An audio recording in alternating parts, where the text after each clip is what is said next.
आपके मन में यह चल रहा होगा कि केजरीवाल ने इस्तीफा क्यों दिया। मैंने इस्तीफा इसलिए दिया क्योंकि मैं ये सब करने के लिए, गंद करने के लिए नहीं आया था। मैं भ्रष्टाचार करने के लिए नहीं आया था। मैं सत्ता का लालच, सत्ता की भूख नहीं है मेरे को सीएम की कुर्सी की भूख नहीं है। मैं पैसे कमाने नहीं आया। पैसे कमाने होते इनकम टैक्स कमिश्नर की नौकरी करता था, उस नौकरी में जितने करोड़ों रुपए चाहता मैं कमा सकता था। पैसे नहीं कमाने, देश के लिए आए थे, भारत माता के लिए आए थे, देश की राजनीति बदलने के लिए आए थे। दोस्तों,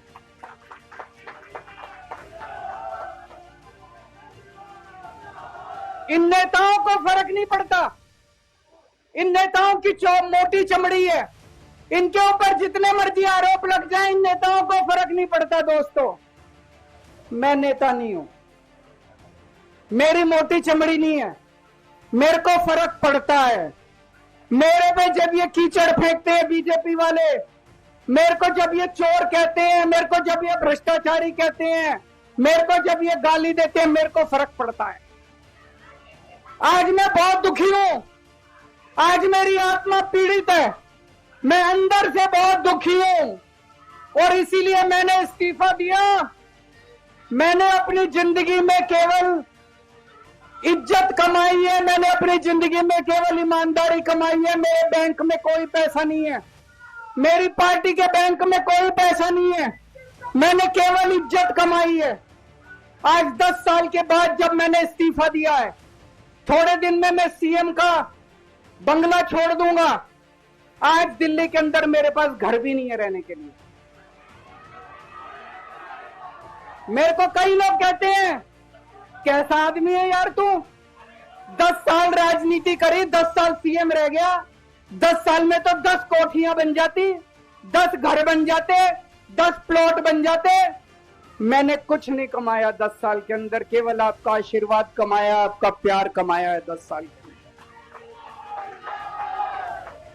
और उसी प्यार का नतीजा है आज जब मैं घर छोड़ूंगा, मेरे पास इतने लोगों के फोन आ रहे हैं, इतने लोगों के मैसेज आ रहे हैं, जी मेरा घर ले लो, मेरा घर ले लो, मैं किराया नहीं लूंगा, मेरा घर ले लो। मैं आप सब लोगों का शुक्रिया अदा करता हूं। अभी श्राद्ध चल रहे हैं, श्राद्ध खत्म होने के बाद जैसे ही नवरात्रे शुरू होंगे, मैं सीएम आवास छोड़ दूंगा और आप में से ही किसी के घर आके मैं आपके साथ रहना चालू कर दूंगा।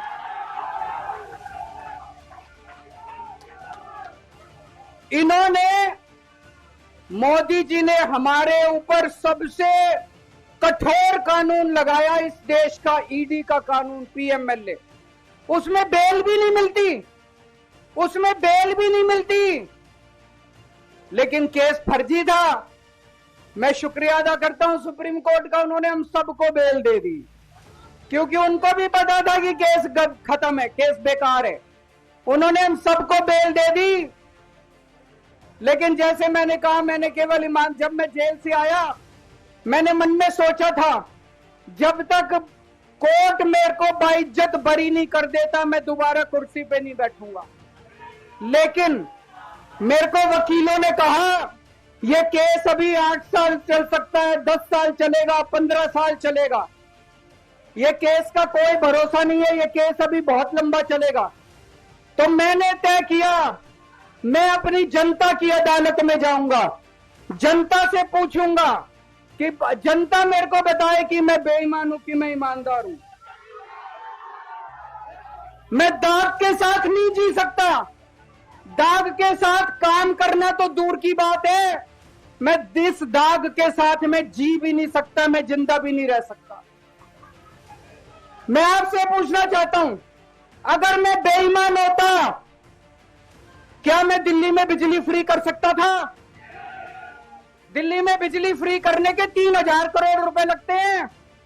अगर मैं बेईमान होता, ये 3000 करोड़ रुपए खा जाता, बिजली फ्री करने की क्या जरूरत थी? अगर मैं बेईमान होता, क्या मैं महिलाओं का किराया फ्री करता? क्या जरूरत थी फ्री करने की? पैसे खा जाता सारे। अगर मैं बेईमान होता, क्या आपके बच्चों के लिए स्कूल बनवाता? सारे पैसे खा जाता। अगर मैं बेईमान होता, आपका इलाज मुफ्त करता। पैसे खा जाता सारे। इन लोगों की 22 राज्यों में सरकार है, 22 राज्यों में कहीं बिजली फ्री नहीं है। तो चोर कौन है?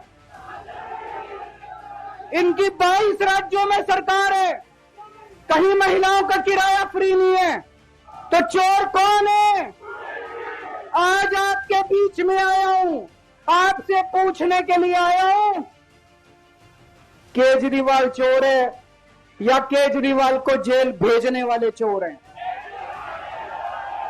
जिन जिन लोगों को लगता है केजरीवाल ईमानदार है, हाथ खड़े करके बता दो जरा से। ये कैमरे वाले जरा से दिखा दो कि दिल्ली की जनता क्या सोचती है। जिन जिन लोगों को लगता है कि मोदी जी ने केजरीवाल के खिलाफ गंदा राजनीतिक षड्यंत्र रचा था, जिन जिन लोगों को लगता है कि मोदी जी ने केजरीवाल के खिलाफ बहुत बुरा षड्यंत्र रचा था, हाथ खड़े कर दो सब लोग।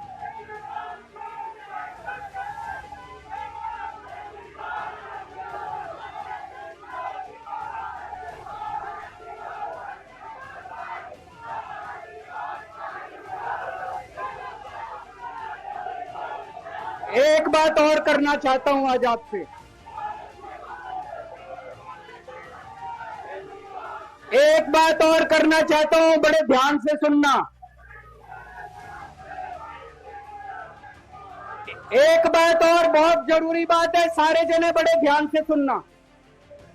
ये आरएसएस वाले कहते हैं हम राष्ट्रवादी हैं, आरएसएस वाले कहते हैं हम देशभक्त हैं। आज मैं पूरे सम्मान के साथ, आरएसएस के प्रमुख हैं श्री मोहन भागवत जी, मैं पूरे सम्मान के साथ मोहन भागवत जी से 5 प्रश्न पूछना चाहता हूं और आपका समर्थन चाहता हूं। अगर मैं कोई गलत प्रश्न पूछूं तो बता देना, और सही प्रश्न पूछे तो मैं आपसे हाथ खड़ा करवा के पूछूंगा। मेरा पहला प्रश्न है मोहन भागवत जी से। जिस तरह मोदी जी देश भर में लालच देके या ईडी और सीबीआई की धमकी देके, डरा के दूसरी पार्टी के नेताओं को तोड़ रहे हैं, पार्टियां तोड़ रहे हैं, सरकारें गिरा रहे हैं, क्या यह देश के लिए सही है? मैं मोहन भागवत जी से पूछना चाहता हूं, क्या आप नहीं मानते कि यह भारतीय जनतंत्र के लिए हानिकारक है? पूछना चाहिए कि नहीं पूछना चाहिए मोहन भागवत जी? मेरा दूसरा प्रश्न है उनसे। देश भर में सबसे भ्रष्टाचारी नेताओं को मोदी जी ने अपनी पार्टी में शामिल करवा लिया। जिन नेताओं को कुछ दिन पहले मोदी जी ने खुद सबसे भ्रष्टाचारी बोला, जिन नेताओं को अमित शाह जी ने खुद भ्रष्टाचारी बोला, कुछ दिन के बाद उनको बीजेपी में शामिल करा लिया। मैं मोहन भागवत जी से पूछना चाहता हूं, क्या इस प्रकार की राजनीति से आप सहमत हो? क्या आपने कभी ऐसी बीजेपी की कल्पना की थी? पूछना चाहिए कि नहीं पूछना चाहिए मोहन भागवत जी से? मेरा तीसरा प्रश्न है मोहन भागवत जी से। बीजेपी आरएसएस की कोख से पैदा हुई है कि नहीं है? कहा जाता है यह देखना आरएसएस की जिम्मेदारी है कि बीजेपी पथभ्रष्ट ना हो। मैं मोहन भागवत जी से पूछना चाहता हूं, क्या आप आज की बीजेपी के इन कदमों से सहमत हैं? क्या आपने कभी मोदी जी से यह सब ना करने के लिए बोला? मोहन भागवत जी बताएं कि क्या आपने मोदी जी को यह सब गलत हरकतें करने से रोका कभी? पूछना चाहिए नहीं पूछना चाहिए? मेरा चौथा प्रश्न है मोहन भागवत जी से। जेपी नड्डा जी ने लोकसभा चुनाव के दौरान उन्होंने कहा कि बीजेपी को अब आरएसएस की जरूरत नहीं है। आरएसएस बीजेपी की मां समान है कि नहीं है? क्या बेटा इतना बड़ा हो गया कि मां को आंखें दिखाने लग गया? क्या बेटा इतना बड़ा हो गया कि आज मां को आंखें दिखाने लग गया? जिस बेटे को पाल पोस के बड़ा किया, जिस बेटे को प्रधानमंत्री बनाया, आज वो बेटा पलट के मां को अपनी आंखें दिखा रहा है। मातृतुल्य संस्था आरएसएस, आज वो बेटा अपनी मातृतुल्य संस्था को आंखें दिखा रहा है। मैं मोहन भागवत जी से पूछना चाहता हूं, जब नड्डा जी ने ये कहा तो आपके दिल पे क्या गुजरी, आप जरा बताइए इस देश को। क्या आपको दुख नहीं हुआ? मैं आरएसएस के हर कार्यकर्ता से पूछना चाहता हूं, जब नड्डा जी ने कहा कि हमें आरएसएस की जरूरत नहीं है, क्या आरएसएस के हर कार्यकर्ता को दुख नहीं हुआ? मेरा 5वां प्रश्न मोहन भागवत जी से मैं कहना चाहता हूं, आप ही लोगों ने मिलकर कानून बनाया था कि 75 साल के होने पे कोई भी व्यक्ति रिटायर होगा।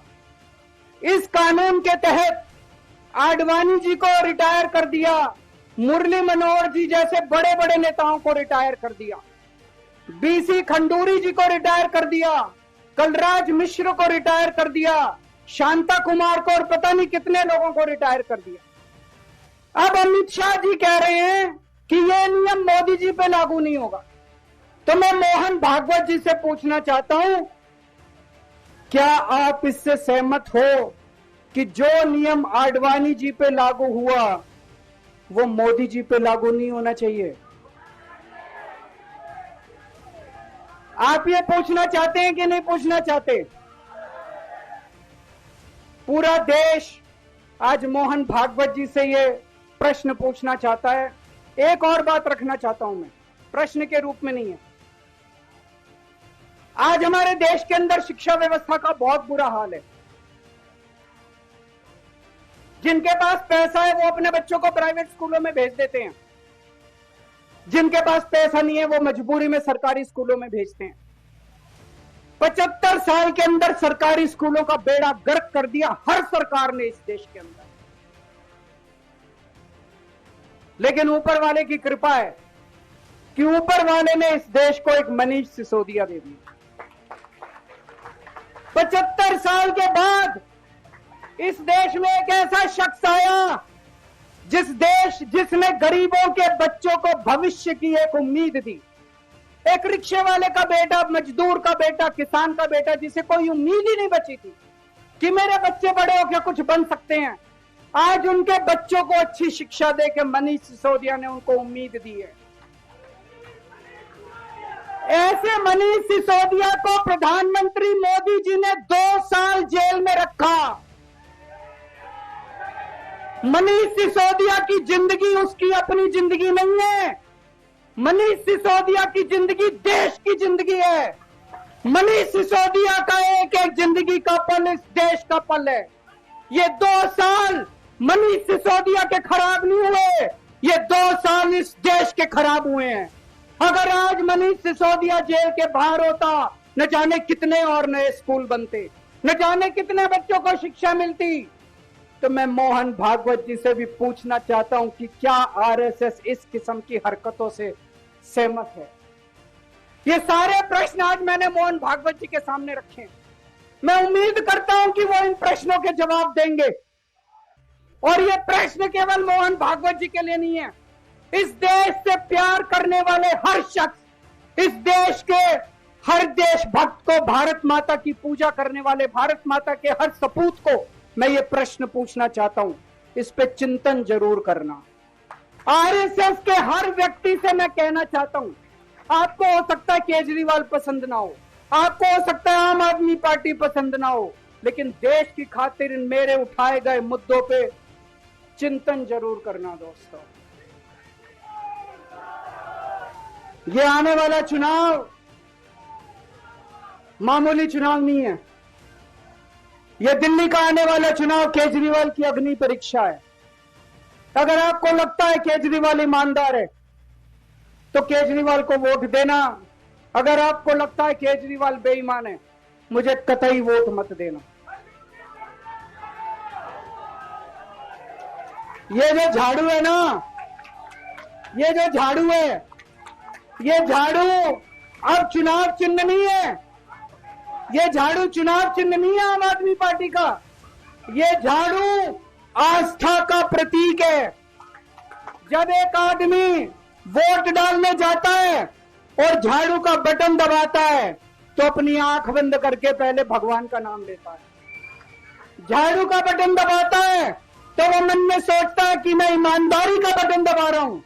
झाड़ू का बटन दबाता है तो वो ये सोचता है कि मैं एक ईमानदार सरकार बनाने का बटन दबा रहा हूं। इस झाड़ू का बटन तभी दबाना अगर आपको लगे केजरीवाल ईमानदार है, नहीं तो इस झाड़ू का बटन मत दबाना दोस्तों। भारत माता की।